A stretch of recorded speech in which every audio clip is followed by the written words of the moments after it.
Hello, and boy, what a day it was yesterday in Denver. I hope you had an amazing 420 as mine was fantastic. A busy, crazy day for sure.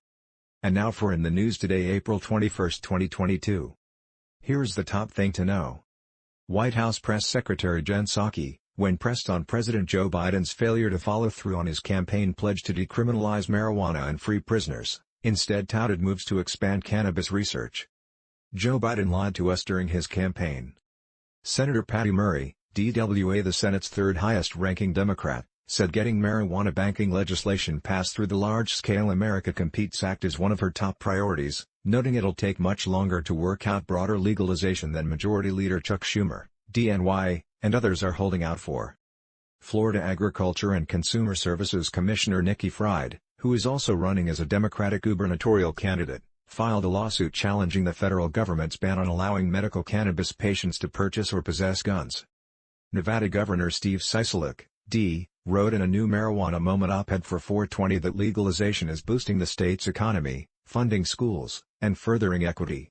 Cannabis has the potential to set Nevada's economy ablaze, he says in the pun-filled piece. Washington, D.C. City Council unanimously advanced a bill to ban most workplaces from firing or otherwise punishing employees for marijuana use. A vote on the final passage is scheduled for next month. Ohio representatives filed a bill that mirrors the text of a voter-initiated marijuana legalization proposal. If the legislature doesn't pass it by May 28, activists can collect more signatures to put the measure on the November ballot. Indiana Democratic Senate candidate Thomas McDermott, currently the mayor of Hammond, smoked marijuana in a campaign ad, the second Senate contender to do so this cycle.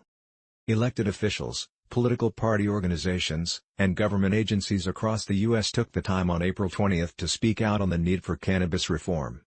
Numerous mainstream brands, organizations, and celebrities used 420 as a hook to launch new campaigns and deals.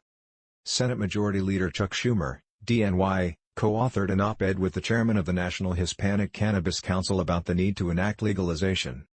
The bipartisan co-chairs of the Congressional Cannabis Caucus said they are eager to work with the Senate to send transformative, impactful cannabis reform legislation to President Biden's desk.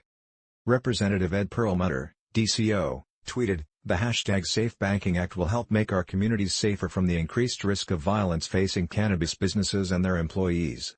To my Senate colleagues, let's save lives and pass hashtag Safe Banking now." Representative Matt Gaetz, RFL, tweeted, "Prescription drugs can be poison. Marijuana can help. Why won't Democrats, with full control of the government, end the era of marijuana prohibition?"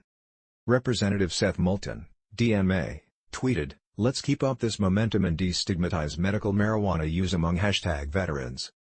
Kentucky Democratic congressional candidate William Compton tweeted, "Legalizing marijuana is something I fully support and will fight for in Congress."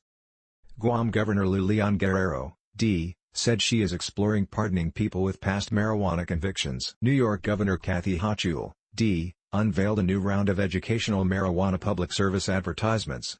Colorado Governor Jared Polis, D., said he's certainly for felonizing any possession of fentanyl. Nebraska Gov. Pete Ricketts, R., reacted to Snoop Dogg holding a concert in the state on April 20, saying, "I do recall from my younger days that smoking marijuana at a concert is not brand new." Washington, D.C., Mayor Muriel Bowser, D., tweeted about the medical cannabis sales tax holiday the city is holding. The New Hampshire Senate Ways and Means Committee voted to reject a House-passed bill to legalize marijuana and conduct sales in state-run stores. The California Senate Governance and Finance Committee approved a bill to require cities to allow the delivery of legal medical cannabis. Separately, the Assembly Labor Committee Workplace advanced legislation on workplace protections for cannabis consumers. And, the Assembly Business Professions Committee approved a bill to allow veterinarians to recommend medical marijuana for animals. The Wisconsin Senate Insurance, Licensing, and Forestry Committee held a hearing on a medical cannabis bill. The chairman of the Kansas Senate Federal and State Affairs Committee said passing a medical cannabis bill this year is still doable. 2 Tennessee marijuana reform bills were pulled from House subcommittee calendars. Utah regulators sent an update about the medical cannabis program. Nevada regulators will hold a webinar on marijuana tracking issues on Thursday. The Washington State Social Equity and Cannabis Task Force's licensing workgroup will meet on Thursday. Thank you everyone for watching this video by My420Spot. Have a great day.